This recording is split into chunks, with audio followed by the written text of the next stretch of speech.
देखिए, बिहार में जो है ना गरीबी उन्मूलन की परियोजना जीविका है, उसमें काम करने वाले ये सारे लोग हैं और ये सारे लोग पिछले 15 वर्षों से काम कर रहे हैं जीविका के अंदर में, जो दूसरों को सशक्त करने का काम कर रहे हैं, दूसरे के अधिकारों की बात कर रहे हैं और आज की तिथि में वो खुद सशक्त नहीं है और खुद उनको अधिकार अपना प्राप्त नहीं है। बिहार सरकार लाई थी गरीबी उन्मूलन के लिए, लेकिन ये खुद गरीबी उन्मूलन करने वाले आज गरीबी के मकड़जाल में फंसे हुए हैं। तो हमारा आज की जो बैठक है उसका उद्देश्य है कि इस बैठक के माध्यम से सरकार तक अपनी बात पहुंचाएं और जो जीविका कैडरों का जो वास्तविक अधिकार है वो मिलनी चाहिए। आज ये 2000-4000 पे काम कर रहे हैं, जो न्यूनतम मजदूरी अधिनियम से भी कम है।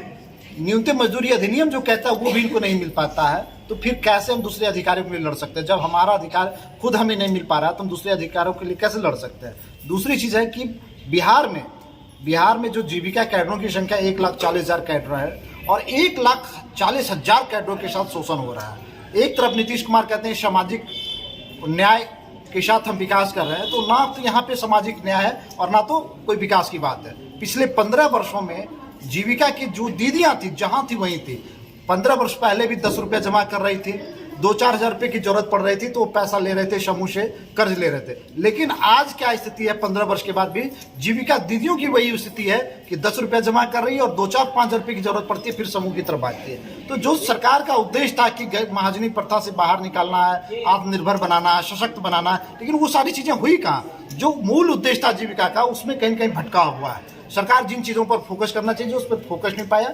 इन्हीं सब मुद्दों को लेकर हम लोग इस बार फिर से एक बार अधिकार यात्रा की शुरुआत ज्ञान और मोक्ष की भूमि बोधगया से करने जा रहे हैं और सरकार को अपने अधिकारों के लिए जगाने का प्रयास कर रहे हैं और अपनी बातों को रखने का प्रयास कर रहे हैं। जो जीविका दीदी है वो क्या बता रही हैं आपसे, उन समस्याएं क्या आ रही हैं जब वो काम करने जाती हैं? तो देखिए, 2-3 चीजें समस्या है मुख्य रूप से। सबसे पहले चीजें क्या है कि जो फील्ड स्तर पे है, क्षेत्र में जब काम करने जाती है तो एक सबसे महत्वपूर्ण चीज, एक आई कार्ड तक उनके पास नहीं है। वो 10-15 वर्षों से काम कर रही है और सरकार आज ये भी मानने के लिए तैयार नहीं है कि वो जीविका के लोग हैं। एक प्रमाण पत्र नहीं है, एक आई कार्ड नहीं है, एक नियुक्ति पत्र नहीं है।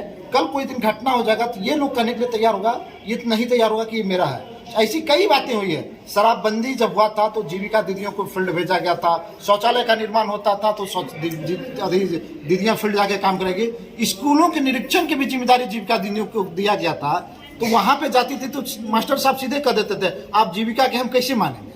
तो ये सवाल बहुत अहम सवाल है कि जब लोग हमको जीविका का मान ही नहीं रहे हैं और सरकार कह रही कि आप जीविका के लिए काम कीजिए, बिहार के गरीबों के लिए काम कीजिए, सरकार के लिए काम कीजिए, तो भैया ये कहीं कहीं एक अथी है, अन्याय है।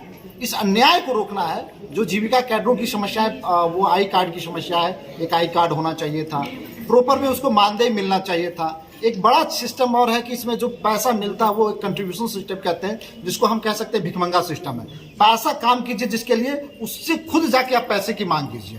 और ऐसा शायद इंडिया में कोई ऐसा स्कीम, परियोजना या योजना है जिसमें कि लोग काम करें और पैसा लाभार्थी से मांगे। जीविका में वो चीजें लागू है। आपने कहा कि गया से हम एक बड़ा विशाल जो है सभा करेंगे, तो ये कब तक करेंगे और इसका मुख्य टाइम फिक्स है इसका कि 17 दिसंबर से हम लोग ज्ञान और मोक्ष की भूमि बोधगया से शुरू करेंगे और बोधगया से गया से फिर राजगीर से नालंदा, बिहार से होते हुए पटना पहुंचेंगे और पटना 20 को पहुंचकर पुनः हम लोग एक बार राज्यपाल, महामहिम राज्यपाल को हम लोग अपना मांग पत्र सौंपेंगे। शुभ नाम क्या हुआ? प्रदीप कुमार सिंह, प्रदेश अध्यक्ष, बिहार प्रदेश जीविका कैडर संघ।